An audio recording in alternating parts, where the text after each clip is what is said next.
नमस्कार दोस्तों, स्वागत है आप सभी का आपके अपने YouTube channel study CBL classes में।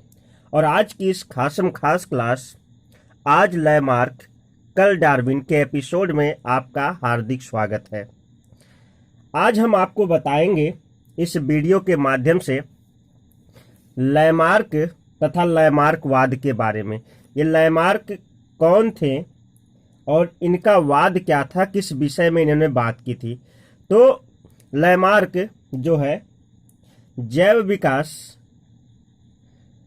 श्रेणी के एक बहुत ही प्रसिद्ध और महानतम वैज्ञानिकों में से थे, जिनकी परिकल्पनाएं हम और आप अक्सर पढ़ते रहते हैं। तो आइए लैमार्क के बारे में बहुत कुछ जानते हैं और साथ ही साथ इनके द्वारा दिए गए जो है सिद्धांतों के बारे में आज हम अध्ययन करेंगे। और ये class 10th, class 12th, 9th और 11th सभी क्लास के विद्यार्थियों के लिए एक महत्वपूर्ण वीडियो होगी। तो चलिए शुरू करते हैं लैमार्कवाद को। लेकिन लैमार्कवाद पढ़ने से पहले यदि आप हमारे चैनल पर नए हैं तो चैनल को सब्सक्राइब कर लीजिए, वीडियो को ज़्यादा से ज़्यादा लाइक करिए और अपने दोस्तों तक इसे जरूर शेयर करिए। चलिए वीडियो को शुरू करते हैं। लैमार्कवाद, सबसे पहले हम बात करेंगे, परिभाषा आती है परीक्षा में, लैमार्कवाद किसे कहते हैं, लैमार्कवाद क्या है। देखिए, लैमार्कवाद ना तो जीवोत्पत्ति से है और ना ही जो है ब्रह्मांड उत्पत्ति से है। लैमार्कवाद का सीधा सीधा जो संबंध है वो जीव विकास से है। जीव विकास यानी पृथ्वी पर जीव की उत्पत्ति हो गई, उसके बाद पृथ्वी पर जीवों का विकास कैसे हुआ, इस क्रम में जो वाद है वही है लैमार्कवाद। कौन सा वाद है दोस्त? लैमार्कवाद। आइए लैमार्क के बारे में आपको बताते हैं। लैमार्क का पूरा नाम जो था आप नोट करते चलिए, जीन की बैस्टिब्ड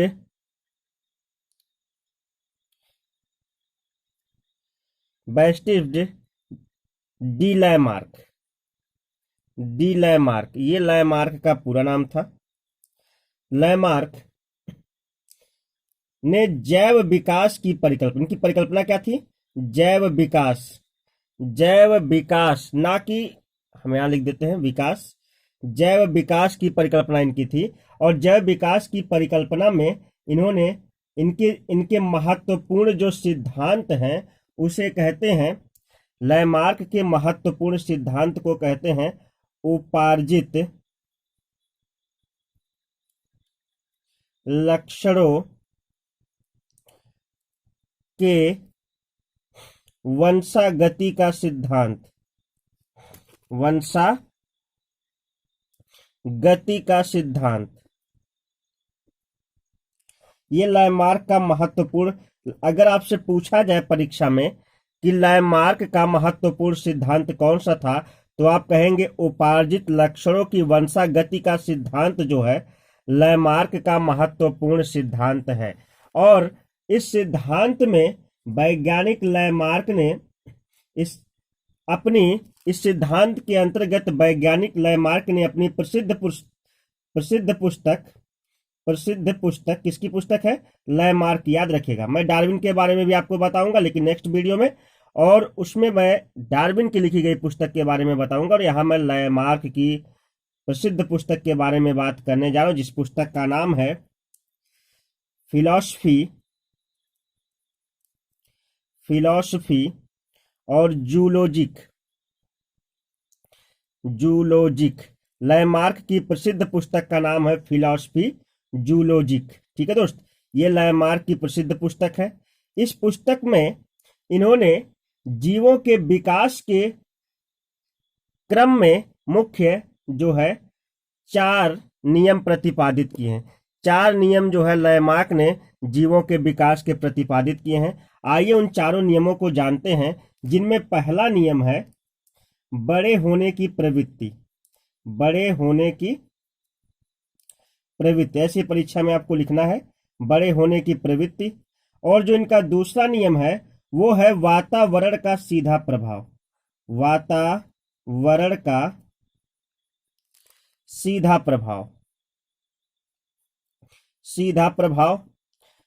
तीसरा जो इनका नियम है, उस नियम का नाम है अंगों का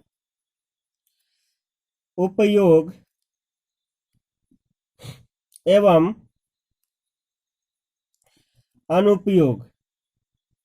अनुपयोग का प्रभाव। का प्रभाव। उसके बाद चौथा जो कि नियम ही इनका है, उपार्जित लक्षणों की वंशागति। उपार्जित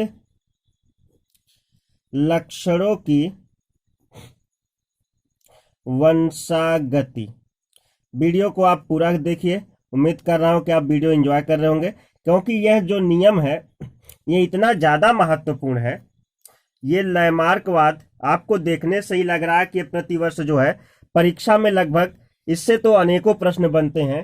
तो हमारा टारगेट ये है कि हम जो है लैमार्कवाद को पूरा अच्छी तरह से जो है तैयार कर लें, ताकि इससे कोई भी प्रश्न आए तो हमारा छूटे ना। और हाँ, ये जो फिलॉसफी जूलॉजी नामक पुस्तक की दोस्त, इसका जो प्रकाशन लैमार्क ने कराया था वो 1809 ईस्वी में करवाया था। कब करवाया था? 1809 ईस्वी में लैमार्क की प्रसिद्ध पुस्तक फिलॉसफी जूलॉजी का प्रकाशन हुआ था। अब थोड़ी सी और चर्चा करते हैं। लैमार्क का पूरा नाम जी बैस्टिब डी लैमार्क था। इनका सिद्धांत जैव विकास या आप ये कह सकते जीवों के विकास पर था। उपार्जित लक्षणों की वंशागति का सिद्धांत इनका महत्वपूर्ण सिद्धांत है। इनकी प्रसिद्ध पुस्तक का नाम फिलॉसफी जूलॉजिक, जो 1809 ईस्वी में क्या हुई? प्रकाशित हुई। और इस पुस्तक के अनुसार, इस पुस्तक में इन्होंने 4 जीवों के विकास के 4 महत्वपूर्ण नियम को दर्शाए या प्रभाव को दर्शाए। पहला है बड़े होने की प्रवृत्ति। बड़े होने की प्रवृत्ति को tendency of increase in size कहते हैं। Tendency to increase in size. और वातावरण का सीधा प्रभाव, डायरेक्ट इफेक्ट ऑफ इन्वायरमेंट आप कह सकते हैं इसे। और उसके बाद अंगों का उपयोग तथा अनुपयोग, effect of usages and disusages of organs बोल सकते हैं। और उसके बाद लास्ट में है उपार्जित लक्षणों की वंशागति, inheritance of acquired characters. Inheritance of acquired characters last वाला, ठीक है। अब चलिए एक एक करके, अब मेरे पास तो इतनी जगह तो है नहीं कि मैं यहाँ पे लिख सकूं, लेकिन मैं आपको एक एक करके बता रहा हूं। अगर आपको कुछ उसमें पॉइंट जो है समझ में आते हैं तो आप उसको क्या कर सकते हैं?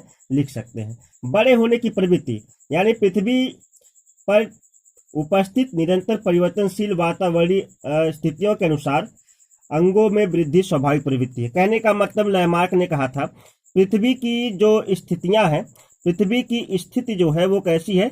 परिवर्तनशील है। कैसी है? परिवर्तनशील है।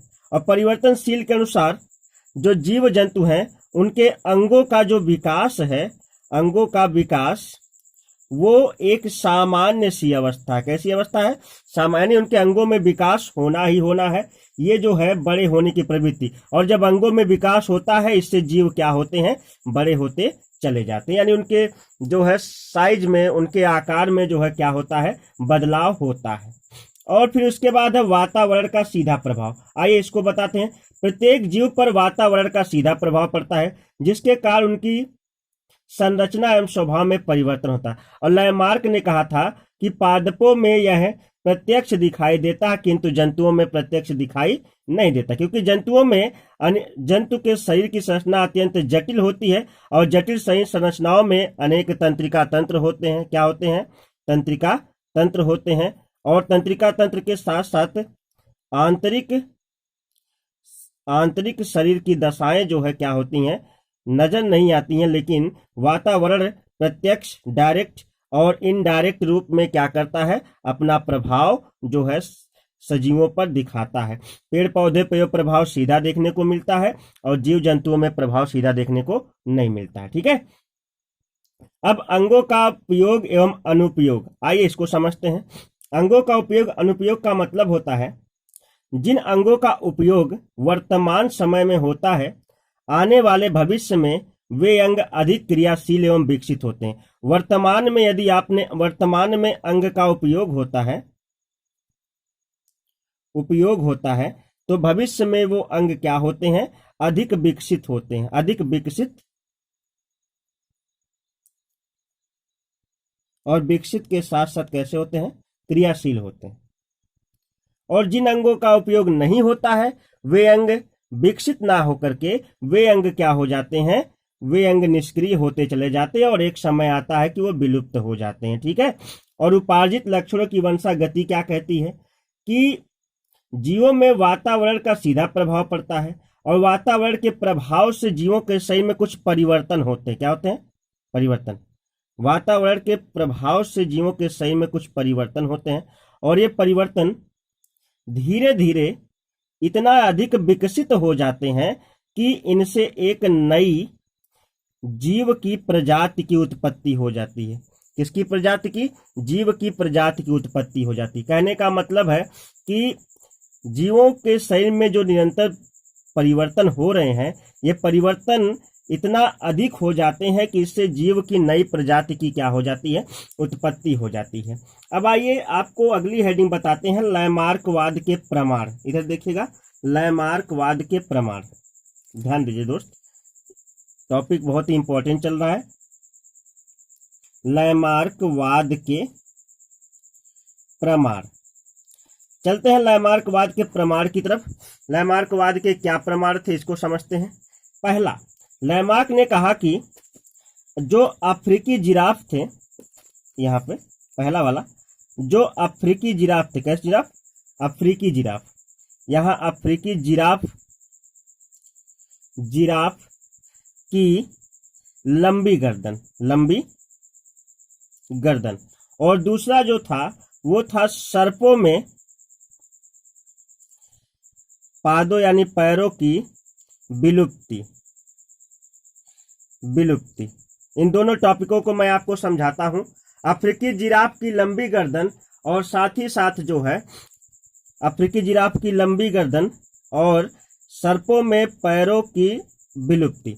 देखिएगा, अफ्रीकी जिराफ की लंबी गर्दन का मतलब होता है, वैज्ञानिक लैमार्क का मानना यह था कि प्राचीन समय में जो जिराफ होते थे, जिराफ वो छोटे कद वाले थे। कैसे थे, छोटे कद थे, छोटे कद यानी छोटी हाइट के थे और साथ ही साथ उनकी गर्दन भी छोटी थी। और जैसे कि वातावरणीय दशाएं, पृथ्वी धरातली दशाएं जो है बदली, पृथ्वी की वातावरणीय दशाओं में परिवर्तन हुआ, जिससे धरातल से सारे जो है झाड़ियां और घास क्या हो गई, सूख गई, और सूख गई, जिसके कारण जो है केवल पेड़ पौधों में ही वो क्षमता थी कि वो हरे भरे रह गए, जिससे जिराफों ने अपने भोजन प्राप्ति के लिए क्या किया, अपनी अगली टांगों को और जो है अपनी गर्दन को खींचने का प्रयास किया, और इससे गर्दन खींचते खींचते और टांगों को खींचते खींचते आने वाली जो जिराफों की पीढ़ियां थी, क्योंकि गर्दन और टांगों का अधिक उपयोग हुआ, इस कारण से उनकी गर्दन और टांगे क्या होंगी, आने वाली जिराफों में लंबी हो गई। ठीक है, ये लैमार्कवाद है। ठीक है, आने वाले जो जितने भी जिराफ थे उनकी गर्दन और टांगे क्या हुई, लंबी हो गई। इस कारण से वर्तमान में पाए जाने वाले सभी जिराफ की टांगे एवं गर्दन क्या है, लंबे। सर्पों में पादों की विलुप्ति। कहा जाता है कि प्राचीन समय में सर्पों के पास पैर हुआ करते थे। क्या हुआ करते थे दोस्त, पैर हुआ करते थे। और जब सर्पों के पास पैर हुआ करते थे तो सर्प जो है अपने दुश्मनों से बचाव हेतु क्या करते थे, झाड़ियों में या बिल में जब घुसने लगते थे तो पैरों से क्या होता था, पैरों की वजह से उन्हें काफी कष्ट होता था। वो ना तो बिल में घुस पाते थे, सही सुने, अत्यधिक कठिनाई होती थी, और ना ही झाड़ी वगैरह में जो है पैरों की वजह से घुस पाते थे, जिसके कारण उन्होंने क्या किया, पैरों का, अपने पादपों का, पैरों का उपयोग करना बंद कर दिया।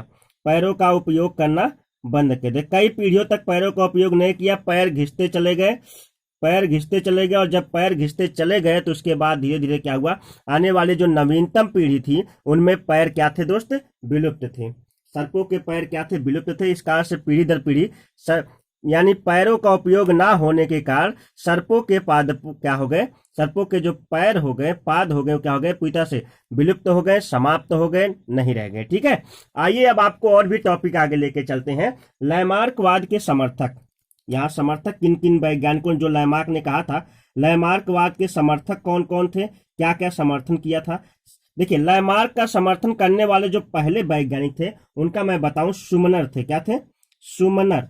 सुमनर का चूहों पर प्रयोग था। किस पर था, चूहों पर प्रयोग। सुमनर का चूहों पर प्रयोग था। मैं इसके बारे में आपको बताता हूं। सुमनर ने क्या किया था कि, ध्यान देना आप लोग, सुमनर नामक वैज्ञानिक ने क्या किया था कि सुमनर ने चूहों पर प्रयोग किया और इसके आकार पर उन्होंने क्या किया कि चूहों को किसी ठंडे वातावरण में ले गए। कहाँ ले गए? ठंडे वातावरण में उठाकर चूहों को ले गए। और जब ठंडे वातावरण में कई पीढ़ियां चूहों की कई पीढ़ियां रही, तो इसके बाद चूहों के जो उनके आने वाली जो संततियां थी, जो बच्चे थे, उनके जो है कर्ण पल्लव का मतलब होता है उनके कान का जो पल्लव होता है, कान और उनकी पूंछ जो कैसी हो गई? लंबी हो गई। कैसी हो गई? कर्ण पल्लव लंबी हो गई, पूंछ लंबी हो गई। और जिसके कारण जब उनकी आने वाली संततियां हुई तो उनमें भी कर्ण पल्लव और उनकी पूंछ क्या थी? लंबी थी। इसका मतलब है कि वातावरण का प्रभाव सीधे जीव जंतुओं पर पड़ता है। वातावरण का प्रभाव सीधे जीव जंतुओं पर क्या होता है? पड़ता है। ठीक है दोस्त। उसके बाद आगे जो है, आगे दूसरे थे मैकडूगल। क्या थे? वैज्ञानिक का नाम क्या है? मैं लिख रहा हूं मैकडूगल। मैकडूगल ने किस प्रकार से जो है लैमार्कवाद का समर्थन किया, इस चीज को भी जान लीजिए। वैज्ञानिक है मैकडूगल। मैकडूगल ने कुछ किया नहीं, केवल चूहों की जो है 45 पीढ़ियों, कितनी? 45 पीढ़ियों को इन्होंने एक रास्ते से गुजारा। किसी एक विशेष रास्ते से इन्होंने क्या किया? 45 पीढ़ियों को क्या किया? चूहों की गुजारा। जब 45 पीढ़ियों को लगातार एक ही रास्ते से गुजारा, बार बार ले आते, जो चूहे हैं उनके बच्चे उनको उसी रास्ते से बार बार ले आते। इसके कारण क्या हो गया कि जो 46वीं, 47वीं, 48वीं पीढ़ी थी, जब वो 48वीं पीढ़ी, उन्हें रास्ता पहचानने में जरा भी दिक्कत नहीं हुई। चाहे 46वीं हो, चाहे 47वीं हो, चाहे 48वीं, हर पीढ़ी जो है क्या हुई? उन रास्तों से बहुत ही आसानी से गुजर गई। और मतलब जैसे लगता था कि उन्हें पहले से वो रास्ते क्या थे? पता थे। ठीक है दोस्त, जैसा लगा कि उन्हें पहले से वो रास्ते क्या थे? पता थे। उसके बाद ये तो अंगों के प्रयोग अनुप्रयोग पर ही निर्भर करता है। आगे जो है, हाँ, पावलोव का कुत्तों पर प्रयोग। देखिएगा, पावलोव वैज्ञानिक है, पावलोव का कुत्तों पर प्रयोग। पावलोव ने कुत्तों पर क्या प्रयोग किया? पावलोव ने कुत्तों पर प्रयोग किया कि कुत्ते जो है किसी एक विशेष घंटी बजाने पर क्या करते? खाने की घंटी, खाने के लिए उन्होंने क्या किया? घंटी बजाया। प्रारंभ में तो जब घंटी बजाए तो जो कुत्ते थे समझ नहीं पाए, उनको पकड़ के जो है खाने के लाया गया। लेकिन धीरे धीरे कुत्तों की ऐसी आदत बन गई कि वो खाने की घंटी जैसे ही सुनते वो तुरंत भाग कर जो सीढ़ियों से नीचे आ जाते। ठीक है। और इस प्रकार से कई पीढ़ियों तक इन्होंने खाने की घंटी बजाई और कुत्ते आते रहे, खाना खाते रहे। और आने वाली पीढ़ियां जो कुत्तों की थी, उनके लिए केवल घंटी बजाते उनके जो संततियां थे, उनके जो बच्चे थे, वो तुरंत नीचे उतर आते थे घंटी को सुनते ही। ठीक है। अब आ गए हम अगला, कैमरर का प्रयोग। कौन सा? कैमरर नामक वैज्ञानिक का प्रयोग था। कैमरर, ध्यान दीजिएगा, कैमरर नामक वैज्ञानिक ने कहा कि सैलामेंडर, जो कि एक कहा कि रेतीली छिपकली है, सैलामेंडर ये छिपकली है दोस्त, कहा कि रेत में पाई जाने बालुई क्षेत्र में पाई जाने वाली छिपकली है। सैलामेंडर छिपकली नमी एवं प्रकाश के प्रभाव में आते ही उसके शरीर पर अनेक धब्बे पड़ जाते हैं, काले रंग के। नमी और प्रकाश के संपर्क में आते ही उसके शरीर पे काले रंग के क्या पड़ते हैं? काले और पीले धब्बे पड़ जाते हैं। और जो काले और पीले धब्बे जो है क्या होते हैं? ये वंशाणु पीढ़ी चलते रहते हैं। यानी जिस माहौल में, जिस वातावरण में जीवों को रखा जाता है, उनकी आने वाली संततियों में वो माहौल, वो लक्षण क्या होते हैं? स्थानांतरित हो जाते हैं। ये जो है, ये समर्थक थे, सुमनर थे, मैकडूगल थे, पावलोव थे, और उसके बाद जो है कैमरर थे। सुमनर का चूहों पर प्रयोग था। चूहों पर प्रयोग करते हुए सुमनर ने बताया कि जो है चूहों को ठंडे स्थानों पर रखने पर जो है क्या होता है कि उनके कान और उनकी पूंछ लंबी हो जाती है। और मैकडूगल ने बताया कि 45 पीढ़ियों तक चूहों को एक ही रास्ते से गुजारने पर 46वीं, 47वीं, 48वीं पीढ़ी को उस रास्ते पर के लिए वो अनजान नहीं थे, बल्कि वो रास्ता उनको बहुत जाना पहचाना था। पायवलों ने कुत्तों के लिए खाने की घंटी बजाई थी, जिसके कारण कुत्ते सुनकर आ जाते थे। इसके कारण उनकी आने वाली संततियों को जो है, जो संततियां अपने आप ही जो है खाने की घंटी सुनते ही नीचे आ जाते थे। और इनकी पढ़ने जा रहे हैं आलोचना, ध्यान दीजिएगा। लैमार्कवाद की आलोचना। लैमार्कवाद की आलोचना। आलोचना का मतलब होता है दोस्त बुराई या कुछ कमियां निकालना। देखिएगा, लैमार्कवाद की आलोचना अनेक वैज्ञानिकों ने की, लेकिन सबसे सॉलिड जो किया उनका नाम था बीजमान। क्या नाम था? बीजमान ने जो है इनकी बहुत ज्यादा बेइज्जती की। कैसे की मैं बता रहा हूं। बीजमान ने क्या किया कि जो चूहा था ना, चूहे की इन्होंने, बीजमान नामक वैज्ञानिक ने चूहे की जो है, हाँ देखिएगा, 45 पीढ़ियों की लगातार पूंछ काट दी। पूंछ काटते गए, यानी चूहे पैदा होते रहे, उनकी पूंछ को काटते रहे, चूहे पैदा होते रहे, उनकी पूंछ को काटते। 45 पीढ़ियों तक जो उनके चूहों के पास पूंछे ही नहीं थी। और इसके बाद भी जो 46वीं, 47वीं और 48वीं, 49वीं जो भी पीढ़ी आई, उनके पास पूंछ थी। इसका मतलब 45 पीढ़ी तक चूहों के पास पूंछ ही नहीं थी। और जब 45 पीढ़ी तक पूंछ नहीं होगी तो पूंछ का उपयोग करेंगे नहीं। तो लैमार्कवाद कहता है कि जिन अंगों का उपयोग होता है वो आने वाली पीढ़ियों में दिखते हैं, जिनका उपयोग नहीं होता वो विलुप्त हो जाते हैं। तो क्या यहाँ पे क्या हुआ कि जब 45 पीढ़ी तक पूंछ थी ही नहीं, इसका मतलब पूंछ का उपयोग हुआ ही नहीं। और जब पूंछ का उपयोग नहीं हुआ तो 46वीं, 47वीं और 48वीं पीढ़ी में पूंछ आई कहाँ से? ये सबसे बड़ी बात थी बीजमान की। इन्होंने सबसे बहुत बड़ी अवधारणा बताई थी। उसके बाद जो है आगे जो हमारे आधुनिक वैज्ञानिकों का क्या कहना है। आधुनिक वैज्ञानिक जो हमारे हैं वो कह रहे हैं कि डॉक्टर का बेटा डॉक्टर नहीं बन सकता। जी हाँ, जन्म से ही डॉक्टर का बेटा डॉक्टर नहीं बन सकता। डॉक्टर का बेटा जन्म से ही डॉक्टर नहीं बन सकता। वैज्ञानिक का बेटा जन्म से ही वैज्ञानिक नहीं बन सकता। और पहलवान का बेटा जन्म से जो है पहलवान नहीं बन सकता। और जो लोहार होते हैं, जो लोहा पीटने का काम करते हैं, उनके हाथ की मांसपेशियां जो है बहुत मजबूत होती। तो ऐसा नहीं है कि जन्म लेने के बाद उनके बच्चों की मांसपेशियां भी क्या हो, काफी मजबूत हो। और सबसे बड़ा जो एग्जाम्पल आधुनिक वैज्ञानिकों ने लैमार्क की आलोचना के लिए प्रस्तुत किया, और वो था कि जो भारतीय महिलाएं हैं, भारतीय हिंदू महिला कह सकते हैं, हिंदू महिलाओं में क्या होता है, नाक कान छेदने की प्रथा है। नाक कान छेदने की प्रथा तो वैदिक काल से चली आ रही है, प्राचीन काल से चली आ रही है। अगर ऐसा है तो क्यों नहीं अब तक जो है, जो अब की संततियां हैं, जो अब की पुत्रियां हैं, उनमें पहले से ही नाक कान छीदे मिले। यानी कहने का मतलब लैमार्क ने तो यही कहा था कि जिन अंगों में जिस प्रकार का परिवर्तन हम करते हैं, आने वाली पीढ़ियों में वो अनुवांशिक प्रभाव बन जाते, जैसा कि जिराफ का एग्जाम्पल इन्होंने लिया था। ठीक है, अब आगे जो हम बात करेंगे कि ये तो रहा इनकी आलोचना। अब आलोचना हो गई, काफी बेइज्जती हो गई, तो नव लैमार्कवाद क्या कहता है। नव लैमार्कवाद, बहुत ही कई सारे पॉइंट मैंने उठाए हैं। नव लैमार्कवाद, बस आपको पूरी वीडियो देखनी है। उम्मीद करता हूँ वीडियो आपको पसंद आ रही। वीडियो आपको पसंद आ रही होगी तो चैनल को जरूर सब्सक्राइब करिएगा और वीडियो को लाइक करते चलिए और अपने दोस्तों तक इसको शेयर करिएगा। चलिए, नव लैमार्कवाद में क्या कहा। नव लैमार्कवाद के अनेक समर्थक वैज्ञानिक थे। सबसे पहले तो बीजमान थे। कौन थे? बीजमान थे। और भी अनेक वैज्ञानिकों ने मिलकर इनका जो है समर्थन किया। और एक में टावर भी आ गए थे, टावर नामक वैज्ञानिक। ठीक है, इन्होंने कहा कि ऐसा कुछ नहीं है कि वातावरणीय दशाओं का प्रभाव या फिर अंगों का प्रयोग अनुप्रयोग, ये सारी बातें लैमार्क जी जो है बहुत कम लागू होती हैं।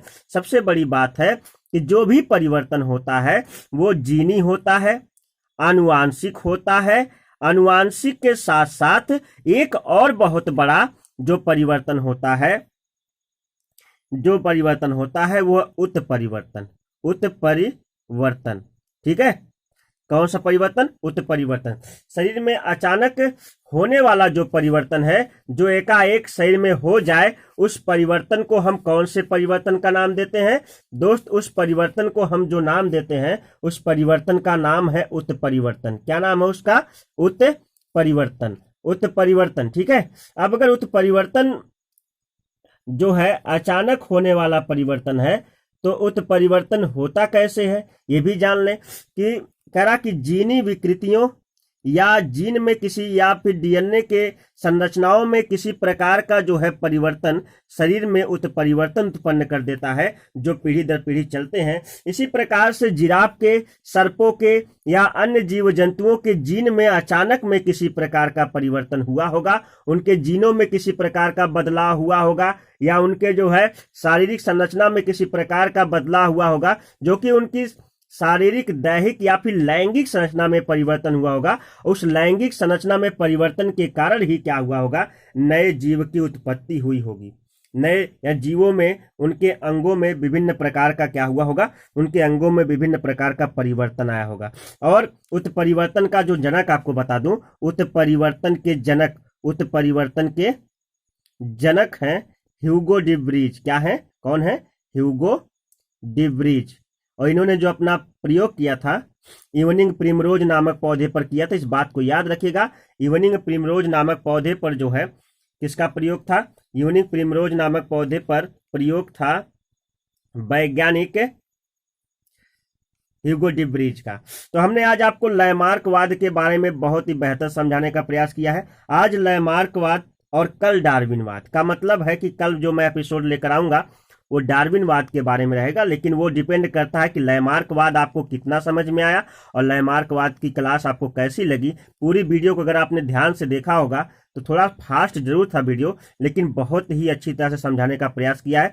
वीडियो को आप पोस्ट कर सकते हैं, लिख सकते हैं, या फिर आप जो है इस चीज़ का स्क्रीनशॉट ले लीजिए ताकि ये शॉर्ट नोट आपकी तैयार हो जाए। हालांकि बहुत अच्छा नहीं लिखा गया, फिर भी आपके शॉर्ट नोट के लिए मैंने बहुत ही बेहतर तरीके से आपको समझाने का प्रयास किया। उम्मीद करता हूँ वीडियो आपको अच्छी लगी होगी। अगर वीडियो आपको अच्छी लगी है तो चैनल पर नए हैं तो चैनल को जरूर सब्सक्राइब करें, वीडियो को अपने दोस्तों तक शेयर करें। Class 10th, class 12th board परीक्षा की तैयारी करने वाले और साथ ही साथ कंपटीशन की तैयारी करने वाले सभी भाई बहनों को मेरा हार्दिक शुभकामनाएं। और हम मिलते हैं आपसे इसी तरह की और भी नॉलेजफुल वीडियो लेकर के। इसके बाद का जो मेरा वीडियो होगा वो डार्विनवाद होगा, उसके बाद की वीडियो बायोलॉजी की आएगी। लैमार्कवाद तथा डार्विनवाद में अंतर क्या होता है। लेकिन तब तक के लिए इस वीडियो पे ढेर ज़्यादा से ज़्यादा कमेंट्स करें कि वीडियो कैसी लगी आपको, और ज़रूर आप लिखकर बताएं कि आपको अगली जो आपको डार्विनवाद की वीडियो है वो आपको चाहिए। ये आपके कमेंट पर डिपेंड करेगा, तभी मैं उस वीडियो को बनाऊंगा। और साथ ही साथ आपसे एक जो है छोटा सा क्वेश्चन है जिसका जवाब आप जो है कमेंट बॉक्स में लिखकर जरूर बताइएगा। प्रथम जीव की उत्पत्ति कहाँ पर हुई थी? प्रथम जीव की उत्पत्ति कहाँ पर हुई थी? तो इस सवाल का जवाब आप जो है कमेंट बॉक्स में लिखकर हमें जरूर बताइएगा, और ये भी लिखिएगा कि वीडियो आपको कैसी लगी। मिलते हैं एक नई वीडियो के साथ, तब तक के नमस्कार, बाय बाय, जय Hind, have a nice day.